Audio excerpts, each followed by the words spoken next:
نے اس کی تربیت کس انداز میں کرنی ہے، یعنی وہ سختی تو کریں گے ہی کریں گے، آپ ریسٹرکشنز تو رکھیں گے. اب اس میں کیا ہے کہ آپ اس کو جب آپ سمجھانا چاہتے ہیں، ایک جرنل پرنسپل ہے، آپ چاہے چھوٹا ہے یا بڑا ہے، وہ تب سمجھے گا جب وہ سمجھنے کے موڈ میں ہے نا، ٹھیک ہے. یعنی جب اس کو کسی چیز کی ضرورت ہے، وہ کسی ضد میں ہے، اس ٹائم آپ اس کو سمجھا رہے ہیں، اس کے لیے ویسے ہی جیسے آپ کے اوپر سے سب فلیش گزر رہی ہیں. بالکل ایسے ہی. تو اس ٹائم پہ آپ کی وہ اس کو سمجھانا، وہ سمجھ لیں وہ جیسے وہی لیکچر ہے جسے بچے کہتے ہیں کہ تو ہماری ماما ہر وقت بولتی رہتی ہیں اور ہر وقت ڈانٹتی رہتی ہیں، تو اس کا کوئی فائدہ نہیں ہے. ٹھیک ہے. تو اس کے لیے بہترین یہی ہے کہ آپ بچوں کو، جیسے میں نے پہلے بھی بہت ساری اس میں ویڈیوز میں ایک دو پرنسپلز بتائے کہ آپ رات کے ٹائم جو ہے نا، وہ یعنی جو سونے سے پہلے کا 1 گھنٹہ ہے نا، وہ بڑا امپورٹنٹ ہے.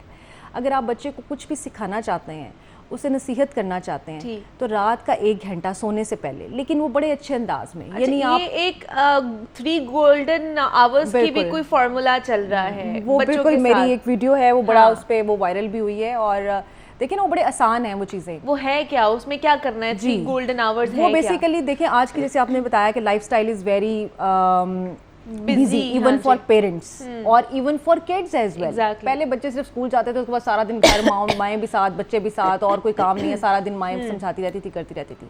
تو اب یہ وہ پیرنٹس، وہ فیملیز جو کہ بیزی ہیں، لائف اسٹائل بیزی ہے، بچوں کا بھی روٹین بہت بیزی ہے، تو اس پہ بیسیکلی آئی آلویز پریفر کہ آپ 3 گھنٹے بچوں کے ساتھ اچھے سے اسپینڈ کر لیں.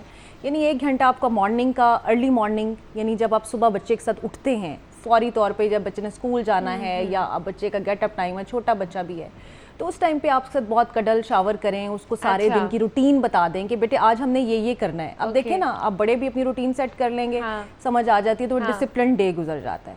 تو اس طرح بڑے اچھے طریقے سے پیار محبت سے بچے کو بتائیں کہ آپ نے آج ہم نے یہ کام کرنا ہے، ایسے کرنا ہے، اور یہ کریں گے. اس ٹائم آپ نے نصیحت نہیں کرنی، اس ٹائم آپ نے بس بچے کو کڈل کرنا ہے، شاور کرنا ہے، اس کو بتانا ہے کہ you are very important to me. اچھا، اس کے بعد جو عام طور پہ جو اسکول جانے والے بچے ہیں، 2nd آور ہے کہ مڈ ڈے، یعنی جب بچہ اسکول سے واپس آتا ہے، وہ بڑا اچھا خوبصورت ٹائم ہوتا ہے. لیکن اس ٹائم پہ بھی پیرنٹس ڈنڈا لے کے بیٹھے ہوئے ہوتے ہیں کہ ہاں بھی بتاؤ تم نے آج اسکول میں کیا پڑھا، تم تو یونیفارم گندا کر آئے، تم نے ہوم ورک کیا کہ نہیں کیا، تم نے لنچ کیا کہ نہیں کیا، کیا کیا. اچھا، وہ بڑا ایک ٹائم ہوتا ہے کہ جس ٹائم پہ بچے نے بلڈ کرنا ہوتا ہے ٹرسٹ، پیرنٹس کے ساتھ بانڈنگ ڈیولپ ہونی ہوتی ہے کہ میں اپنی ماں کو یا باپ کو بتا سکتا ہوں آج دن کیسا گزرا.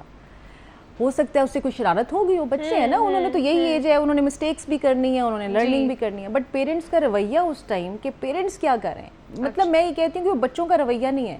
ایون کہ میرے پاس جو آتے ہیں نا ایسے پیشنٹس بھی جن کے ساتھ کوئی کاؤنسلنگ کا یہ سب سلسلہ ہوتا ہے، تو اس میں یہ دیکھتی ہوں کہ 95% بچے غلط نہیں ہوتے، پیرنٹس غلط ہوتے ہیں. پیرنٹس کمپلین کے ساتھ آتے ہیں کہ بچے کا رویہ ایسا ہے، لیکن اصل میں کہیں ہمارا رویہ جو ہے وہ بچے کے ساتھ ٹھیک نہیں ہوتا. اس میں یہ نہیں کہتی کہ پیرنٹس غلط ہوتے ہیں، لیکن چونکہ ہمارا انداز ٹھیک نہیں ہوتا، ہم سمجھ رہے ہوتے ہیں کہ ہم اپنے لیول پہ بچے کو دیکھ رہے ہوتے ہیں، لیکن بہت ساری بچے کی نیڈز ایسی ہوتی ہیں جس میں ہمیں ایڈریس کرنا ہے. اچھا، تیسرا جو گھنٹہ ہے وہ میں یہ جیسے آپ کو بتا رہی تھی کہ سونے سے پہلے والا، وہ بیسٹ ٹائم ہے کہ آپ بچے کو نصیحت کر سکتے ہیں اس ٹائم پہ. لیکن اس کا بھی ایک انداز ہے، یعنی آپ ایک تو یہ کہ سارے اپنے موبائل سوئچ آف کریں، بچے کو وہ جو کوالٹی ٹائم کی آپ بات کرتے ہیں نا، وہ اس کے ساتھ بالکل، مطلب آپ کی اٹینشن بالکل بچے کے ساتھ ہونی چاہیے. جیسے پرانے زمانے میں ہوتا تھا، ہمارے وقتوں میں بھی ہوتا تھا، ہماری امیاں رات کو سوتے ہوئے ہمیں 2-4 صورتیں بھی یاد کرا دیتی تھیں. مطلب مجھے ابھی تک وہ والی صورتیں جو رات کے سوتے وقت یاد ہیں وہ نہیں بھولتی ہیں، ٹھیک ہے. اور وہ پھر آپ اس ٹائم بتائیں کہ بیٹے آج تم نے دن میں یہ مسٹیک کی تھی، آج یہ مسئلہ ہو گیا تھا، وہ ٹھیک نہیں تھا، اس کو ہمیں ایسے سارٹ کرنا چاہیے تھا، ہمیں ایسے حل کرنا چاہیے تھا. اور ہمیشہ بچے کو پازیٹیو بتائیں. یعنی ہم کیا کرتے ہیں، تم نے یہ نہیں کیا، اس کی وجہ سے یہ نہیں ہوا، اور یہ ہمارا جرنل ایٹیٹیوڈ بھی ہے لائف میں. سو بچے کے ساتھ ہمیشہ پازیٹیو کریں، نو کی جگہ ہمیشہ اس کو آلٹرنیٹیو دیں. ہم یہ کام نہیں کریں گے، اس کو ختم کر دیں. ٹھیک ہے، اس کی جگہ آپ اسے یہ کہیں کہ ہم یہ نہ کر لیں، اس کو چوائس دے دیں، آپشن دے دیں.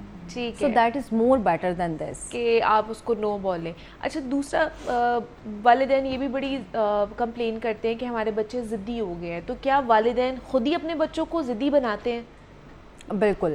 اچھا، اس میں بہت فیکٹر ہے انوائرمنٹ کا. اب ظاہر اگر انوائرمنٹ کی فیکٹر، کچھ 2 چیزیں ہیں.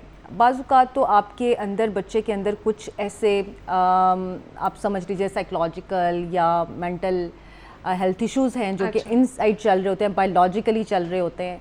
اور کچھ چیزیں جو ہیں وہ بعض اوقات ہمارے انوائرمنٹ سے، یہ دونوں ڈفرینٹ فیکٹرز ہیں. اچھا جو ان سائڈ ہیں وہ زیادہ تھوڑے سے مشکل ہوتے ہیں، اس میں ظاہر ہے کہ پیرنٹس کو ہیلپ بھی سیکھ کرنی پڑتی ہے.